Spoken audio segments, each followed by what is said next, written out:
Hey guys, thanks for sticking with us here on CIO Insight on thepulsenetwork.com. Big thanks to Ashley Daly for jumping on the show and giving us the news of the week. Gotta love that. Have to have your news before you get going, don't you, Eric? Right. That just gets you started, but now we're into even some meatier topics. Exactly. We got to get, that was the appetizer. Time to get to the things with the meat on the bone. Exactly that. So to do that, we're going to be talking now about IT and, well, chief marketing officers, how they need IT and what do they need it for, because apparently they need IT now more than ever. That, according to CIO Insight's own. We've got Susan Nunziata on the line right now, the editor-in-chief of CIO Insight. Susan, I haven't spoken to you in such a long time. How are you? Oh, I'm doing great. It's good to be back. How are you? I am doing very well indeed. So Susan moved out to San Francisco. Oh, really? Yep. I knew I left my heart in San Francisco, Susan. So there we go. She's having a beautiful day out there, right, Susan? Oh, I'm loving it. And, it figures I leave the East Coast and you guys go and have an earthquake. I am just amazed. That's all right. We're going to wash it down with a hurricane. So. Exactly. So Lovely. We'll clear that up very quickly. So, Susan, kind of, as we get into this and I hand it over to Eric, kind of give me a little idea of what went into the making of this. What was the reasoning for this slideshow in particular? Well, we've been looking at a lot of ways that CIOs should be partnering with their C-suite colleagues. And I think one of the biggest disconnects in the organization happens between the chief marketing officer and the marketing department and the CIO and his teams. And there's a lot of reasons for that. And part of it is that it's really easy for the marketing teams now to embrace new technologies and kind of employ credit card IT. They're working with a lot of agencies that are helping them get things off the ground that are customer facing, whereas the IT and CIO role has tended to be internal. But with all of these new opportunities, there comes a real need for these two executives to get together, and they are from very different sides of the fence in a lot of different ways. I was going to say, Susan, they need a common language to speak a lot of times, but certainly marketing is the one area where some of the most technology has been applied. You have all the social networks coming in, and then all of a sudden you want to measure your impact on the social networks, how they're being used. So it becomes very important for the, I believe, for CIOs and CMOs to talk, but how do they go about it? Really, what's sort of the common language they can speak, and do you have any advice on the process around this? Well, I think you're right, Eric. It does come down to discovering a common language, and I think that common language really is business. It's about talking about how your technology decisions are going to impact the bottom line for the organization. And together, the CIO and the CMO can use their skill sets to really make that happen once they kind of overcome the cultural hurdles. And so you have opportunities where the CIO can really help with things like making business and predictive analytics sense out of the massive amounts of customer data that the chief marketing officer and his team is dealing with. And so, once you begin to kind of really think about the opportunities here, I think the cultural differences can easily be overcome if both can work together to improve the bottom line. So more and more we've been hearing about this, topic around big data, where you have this just mountains of customer data coming in all the time, and the need to go in and analyze it and build, business intelligence from this. Is this what you're talking about a little bit in terms of, how CIOs can help out the CMOs by sort of helping them, work through all this mountains of data?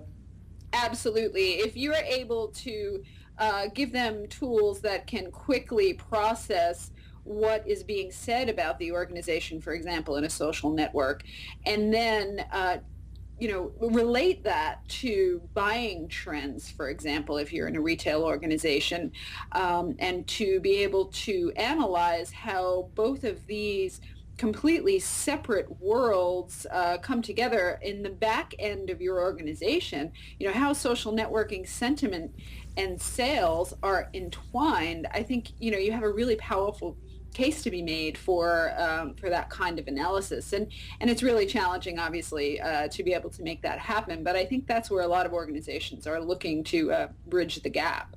Susan, I was going to say the one thing that really stands out to that is that, that overload of data. And I mean, a lot of that data is the same data that we've or other companies have received over time. A lot of the similar numbers that you saw coming from the same place. But one of the stats that really kind of stuck out to me happened to be going from the fifth slide in there, talking about social media. And it says that social media was the most likely marketing tool brought to an organization for the first time. If you can kind of expand upon that, especially, when they're bringing in a new marketing tool, which right now, this isn't just like a test run. Social media is clearly one of the big front runners, what everybody seems to be utilizing. How important is it when we're bringing in something new, but this big, to have IT on your side? I think it's hugely important, and that's because, again, getting back to how you process the enormous amounts of information that are feeding in from social media is part of the challenge. And so to have your IT teams involved in helping you navigate that is hugely influential. The other thing to think about when companies are going into social media, so-called marketing efforts, is to really, the role for IT is to help them understand the potential risks. Say you're launching a social networking site, or you've got members of your marketing team out there tweeting and participating in Facebook. To have IT play a role in helping determine the safe policies and safe practices is also an important part of the equation. Susan, how much is this a Gen X issue where the younger workers want to use Twitter and want to use Facebook and they want to use all these social media platforms versus some of the CIOs who might be more traditional in their thinking, worried about security, company information leaving the resources? I mean, just as there's a CMO, CIO, conference that has to take place, is there also a Gen X versus more traditional IT needs that need to be addressed? Yeah, I think so, although I wouldn't necessarily rush to divide it along generational lines. There's definitely a difference across the enterprise in how Gen X and Gen Y workers want to use social media. But when it comes to forming a marketing strategy, it would really be insane for any company not to be actively engaging in social networking. I think what happens is, the traditional role of the CIO has been seen as something of a department of no, and the CIO needs to get past that in order to really play a role and have people in the marketing teams and other places feel comfortable coming to him or her and trying to facilitate ideas that make the most of what's available. Okay, of course, Kyle and all the guys in the studio, gals, keep telling me to stop picking on the Gen X crowd, so I won't ask that one again. So. Susan, I was kind of wondering, obviously everybody wants more. You want more. But in this time frame, as far as money and resources go, you're stretched pretty thin. How much does that really come into play? I think that's actually where CIOs and CMOs can help each other a lot.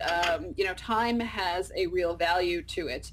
And when everyone is stretched thin, it's because of the difficult economic circumstances. And so if both sides of this wall think about ways that they can invest time with each other that ultimately eases the financial burden on the company or speaks to bottom line issues, then ultimately it's a win-win for everybody. Of course, as we all know, in any organization, you get into turf wars and whose budget things come out of and that sort of thing. But I think really if CIOs and CMOs can get past that and really talk about what they can accomplish together, then a lot of those issues might resolve. Okay, well, there you go, Tyler. When you're the CEO of the company, make sure you get your CMO and your CIO talking together. It's just like high school again. A lot of C's all over the place. That's the way it works. Hey, honestly, Susan, it's a pleasure talking again. It really is. We're going to make sure we have to catch up more frequently, especially now that you are settled in San Francisco. So hopefully we'll get a chance to talk to you again very soon. Very good. Thanks for having me. Great to be here, guys. Always a pleasure. Great stuff, guys. We are going to take a very quick break, Eric. But I think, everything Susan was saying, I think this kind of goes one step further. Forgive me if I'm wrong, but I look at it and I say, everybody kind of needs one another, especially in this day and age, in this time frame, really, don't you think? Well, you can't divide technologies. You can't say that IT, just do that, and we'll do our stuff. You really do more and more, as I say, you have to work together because as we talked about before, it's a very visible world you're in right now. And if you're really out there and using all the social networks with your company, being very advanced in the technology, and your competitors aren't, then you have an advantage. If it works the other way, then you're behind the curve. So you really do have to make a process where everyone works together. All right, he is Eric Lundquist. Big thanks to Susan Nunziata for jumping on the show with us as well. We got a lot more CIO Insight coming your way. Don't go anywhere. The Pulse Network. It's social TV.